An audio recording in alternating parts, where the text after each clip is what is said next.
सवाल जवाब भाग 10। आज का सवाल।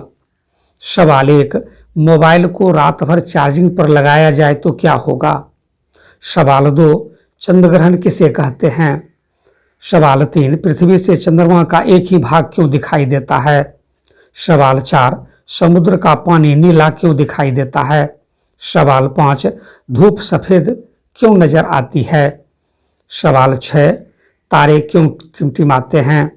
दोस्तों, इन प्रश्नों के जवाब जानने के लिए पूरा वीडियो देखें।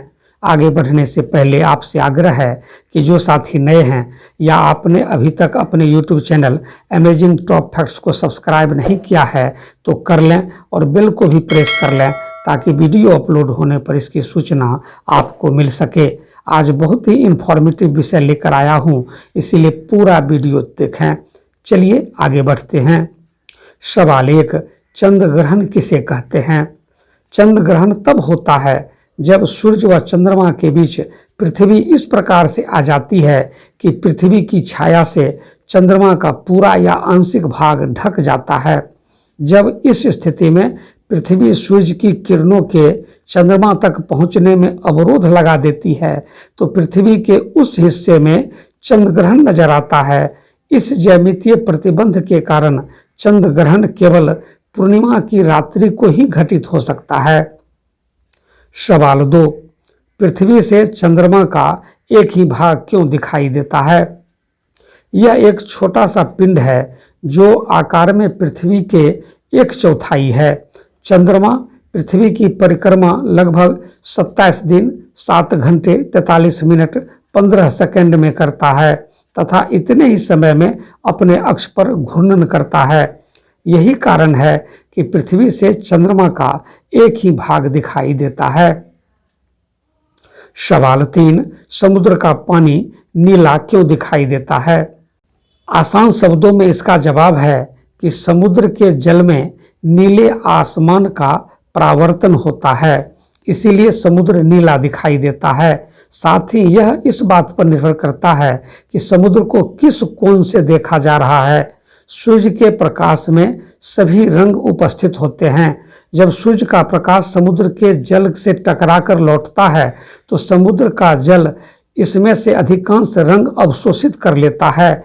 इस प्रभाव को देखने के लिए पानी की विशाल मात्रा का होना आवश्यक है, इसीलिए कप का पानी नीले के स्थान पर रंगहीन दिखाई देता है। समुद्र के जल के अणु प्रकाश में उपस्थित लाल रंग को तुरंत अवशोषित कर लेते हैं, परंतु वे नीले रंग को पूरी तरह से अवशोषित नहीं कर पाते हैं। फलस्वरूप जल से परावर्तित होकर आने वाले प्रकाश में नीला रंग होता है और समुद्र के जल का रंग नीला दिखाई देता है। साथ ही समुद्र में उपस्थित मृत जीव जंतु और पेड़ पौधे आदि इस नीले रंग की तीव्रता को और बढ़ा देते हैं। सवाल 4, धूप सफेद क्यों नजर आती है।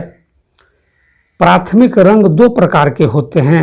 एक तो वो जो प्रकाश के रंग होते हैं, लाल, हरा और नीला, और दूसरे वो जो पिगमेंट्स यानी पदार्थों के रंग होते हैं, यानी वे जिनका प्रयोग हम पेंटिंग आदि में करते हैं। ये हैं लाल, नीला और पीला। इन दोनों में मोटे तौर पर फर्क गुणों का है। एक में जुड़ने का गुण होता है तो दूसरे में घटने का। जो प्रकाश के प्राथमिक रंग होते हैं वे एडक्टिव यानी योगात्मक रंग कहलाते हैं और पिगमेंट्स के रंग सब्सट्रैक्टिव यानी व्याकलात्मक रंग कहलाते हैं। अब इन दोनों का अंतर समझ लें। पिगमेंट्स यानी पदार्थ के रूप में उपलब्ध रंगों की खास बात यह होती है कि वह प्रकाश पड़ने पर सारे रंगों को अवशोषित कर लेती है और सिर्फ उसी रंग को परावर्तित करती है जिस रंग की होती है। जैसे कि आसमान सिर्फ नीले रंग को परावर्तित करता है और इसीलिए वह नीला दिखाई पड़ता है। साफ है कि पदार्थ के रंगों की प्रवृत्ति यह होती है कि वह वस्तु के रंग को छोड़कर बाकी रंगों को हटा देता है, इसीलिए वे कहलाते हैं सब्सट्रैक्टिव यानी व्याकलात्मक रंग। दूसरी ओर प्रकाश के रंगों की प्रवृत्ति दूसरे की तरह होती है। इसकी खासियत यह है कि वह जैसा है वैसा दिखाई पड़ता है। लाल रंग का प्रकाश है तो लाल रंग है, यदि हरा है तो हरा है। लेकिन यदि कोई दो रंग एक साथ आ जाए तो वे घुल मिल जाते हैं। जैसे लाल और हरा रंग एक साथ मिल जाए तो वो दिखेगा पीला। यानी प्रकाश के रंगों में जुड़ने का गुण होता है, इसीलिए वे एट्रैक्टिव योगात्मक रंग कहलाते हैं। आपने कभी सोचा है कि सूरज की रोशनी हमें सफ़ेद दिखाई पड़ती है, लेकिन वो होती है सारे प्राथमिक रंगों का मिश्रण। यह है एट्रैक्टिव होने की खासियत।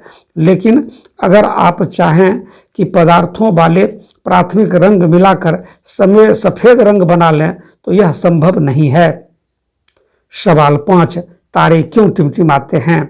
आसमान में जगमगाते तारों को देखकर हमें ऐसा लगता है जैसे वे अनवरत चमक नहीं रहे हैं, पल पल चमकना बंद होना करते रहते हैं। किंतु ऐसी कोई बात नहीं है। सारे तारे निरंतर एक समान चमकते रहते हैं। दरअसल तारों से छूटती रोशनी को हमारी आंखों तक पहुंचने से पहले वायुमंडल में विद्यमान अवरोधों का सामना करना पड़ता है। अतः उनकी रोशनी रास्ते में विचलित होती रहती है, सीधी हम तक नहीं पहुंच पाती है। वायुमंडल में हवा की कई चलायमान परतें होती है। ये परतें तारों की रोशनी के पथ को बदलती रहती है। इसके फलस्वरूप उनकी रोशनी हमारी नज़रों से कभी उझल तो कभी प्रकट होती रहती है। इसीलिए तारे टिमटिमाते दिखाई पड़ते हैं। सवाल 6, मोबाइल को रात भर चार्जिंग पर लगाया जाए तो क्या होगा?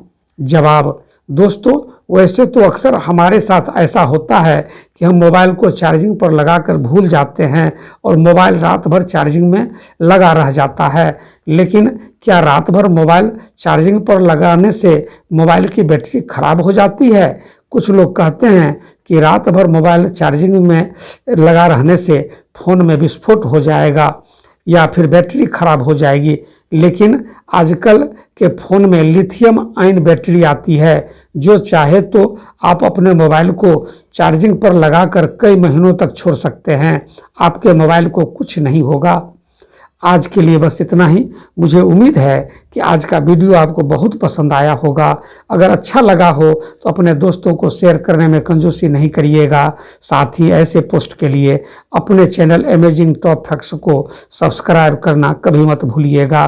फिर मिलेंगे नई पोस्ट लेकर। तब तक खुश रहें, मस्त रहें, व्यस्त रहें। जय हिंद, जय भारत।